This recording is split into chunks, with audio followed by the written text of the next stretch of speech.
زیادہ رونے دھونے والے لوگ اللہ کو بالکل پسند نہیں ہے. ذرا ذرا سی بات پر رونے لگے. یہ عورتوں کے اندر زیادہ مادہ پایا جاتا ہے کہ وہ کوئی ذرا سی بات ہوئی اس پہ فوراً رونا, لپسٹک اور شور بھول کے آ جائے اور انہوں نے رونا شروع کر دیا کہ یہ نہیں آیا وہ نہیں آیا, ذرا ذرا سی بات پہ رونا شروع کر دیتی ہیں. تو یہ آؤ بکا ناشکری اللہ کو پسند نہیں ہے نا بھائی. جو کچھ اللہ تعالیٰ نے دیا ہے اس پر صبر کرنا, جو دیا ہے اس پر شکر کرنا, جو نہیں دیا اس پر صبر کرنا, یہ اللہ تعالیٰ کو زیادہ پسند ہے. جب ذرا سی چیز ملنے پہ کوئی بندہ یا بندی شکر کرتا ہے نا تو لئن شکرتم لازیدنکم, تم شکر کرو گے تو اللہ فرما رہا ہے میں تمہیں زیادہ نعمتیں دوں گا.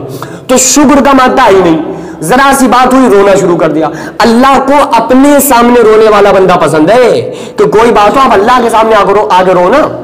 اللہ کے سامنے کوئی نہیں رو رہا ہے. اللہ کے سامنے تو آ کر کبھی توفیق نہیں ملتی ہے کہ چلو ہم آ کے اللہ کے سامنے روئیں, اللہ کے سامنے گڑ گڑائیں, اللہ کے سامنے رونا اور اپنی تمام مصیبتوں کو اللہ کے سامنے رکھنا. یہی تو دعا ہے. لوگ دعائیں کرتے ہوئے کراتے ہوئے نظر آتے ہیں نا کہ مولانا صاحب دعا کر دو, مفتی صاحب دعا کر دو. پورا دن لوگ آ کے مفتی صاحب دعا کر دیجئے.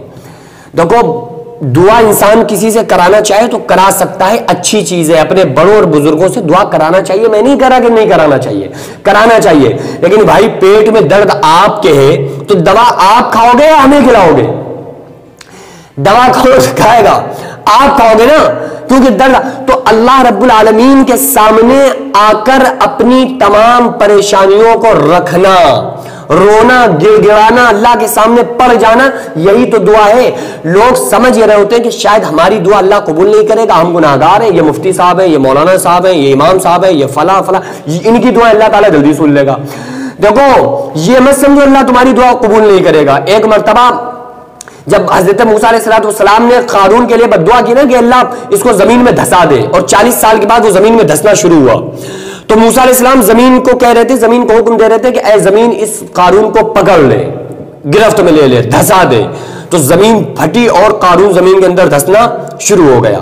اب قارون ہاتھ جوڑنے لگا, اے موسیٰ بچا لو, اے موسیٰ بچا لو, موسیٰ چانس دے دو. موسیٰ علیہ السلام نے کہا تجھے کئی بار چانس دیا ہے, بڑے غصے والے تھے نا موسیٰ علیہ السلام, تجھے کئی بار چانس دیا ہے, اب تیرے لیے کوئی چانس نہیں ہے, اے زمین پکڑ لے, اے زمین گرفت میں لے لے اس قارون کو. وہ اپنے خزانوں سمیت دھسنا شروع ہو گیا, آخرکار وہ دھس گیا. جب وہ قارون زمین میں دھس گیا نا, سما گیا, تو اللہ تعالیٰ نے فرمایا اے میرے نبی موسیٰ تمہارا دل بڑا سخت ہے. موسیٰ علیہ السلام نے کہا مولا کیا ہوا؟ اللہ تعالیٰ نے فرمایا میرا بندہ, غور کیجئے, اللہ فرما رہا ہے میرا بندہ بھلے بندگی نہیں کرتا ہے لیکن بنایا میں نے ہے میرا, مانے نہ مانے لیکن میرا ہے. میرا بندہ قارون اتنی مرتبہ کہتا رہا تم سے موسیٰ بچا لو, موسیٰ بچا لو, لیکن تمہارا دل ایک ذرہ بھی نہیں لرزا. اے میرے نبی موسیٰ اگر یہ قارون ایک مرتبہ مجھ سے کہہ دیتا اللہ بچا لو تو اس کو زمین نہیں نگلتی, میں اس کو نکال کے باہر کھڑا کر دیتا. یہ اللہ تعالیٰ کی رحمی کریمی ہے. اس کا مطلب یہ نہیں کہ وہ نیک ہے, اس کا مطلب یہ بھی نہیں کہ وہ جنت میں چلا جائے گا, نہیں. اس کا مطلب یہ کہ اللہ کی رحمی کریمی نافرمان بندوں کے ساتھ بھی اتنی زیادہ ہے. تو پھر آپ کی دعا کیوں نہیں سنے گا بھائی؟ آپ کی کیوں نہیں سنے گا؟ آپ مانگ کر دیکھو تو, یا کوئی اور ہے اللہ کے علاوہ سننے والا؟ اور کون سنے گا بھائی؟ موسیٰ علیہ السلام کو جب اللہ نے بھیجا نا اذهب الى فرعون انه طغى, جاؤ موسیٰ فرعون کے پاس کہ وہ سرکش ہو رہا ہے, جا کر سمجھاؤ. تو موسیٰ علیہ السلام کے ذہن میں خیال ہے موسیٰ اے اللہ ہم جائیں گے تو ہمارے بیوی بچوں کو کھلائے گا کون, کیسے کھائیں گے؟ یہ تو ایک فطری چیز ہے نا. تو وہی فطرتی جو سوال تھا وہ آیا, فطری سوال. تو اللہ تعالیٰ نے فرمایا کہ اب جاؤ فلاں پہاڑی پر, پہلے موسیٰ دیکھو جا کر. موسیٰ علیہ السلام پہاڑی پر پہنچے نا, ایک پتھر تھا, اللہ نے حکم دیا موسیٰ اس پتھر پہ کو 2 ٹکڑے کر دو. پتھر کے 2 ٹکڑے ہوئے, اس کے اندر ایک اور پتھر کا, اللہ نے فرمایا اس پر عصا مارو. موسیٰ علیہ السلام کا معجزہ تھا نا کہ وہ عصا مارتے تھے, پتھر 2 ٹکڑے میں ہو جاتا تھا, تقسیم ہو جاتا تھا. تو اللہ نے فرمایا اس پر اور پتھر مارو, اس پر پتھر مارا, اس کے اندر ایک اور پتھر. تیسرے پتھر کے اندر ایک چھوٹی سی مخلوق بیٹھی ہوئی تھی, وہ کچھ کہہ رہی تھی. اللہ نے فرمایا موسیٰ کان لگاؤ. موسیٰ علیہ السلام نے کان لگایا تو کہہ رہی تھی کہ اے اللہ, اے پروردگار عالم, اے پروردگار عالم تو کتنا رحیم کریم ہے کہ تو 3 جھلیوں کے 3 خطرناک پتھروں کے اندر تو مجھ جیسی حقیر مخلوق کو نہیں بھولتا اور مجھے یہاں رزق پہنچاتا ہے. تو موسیٰ علیہ السلام نے کہا مولا میں سمجھ گیا.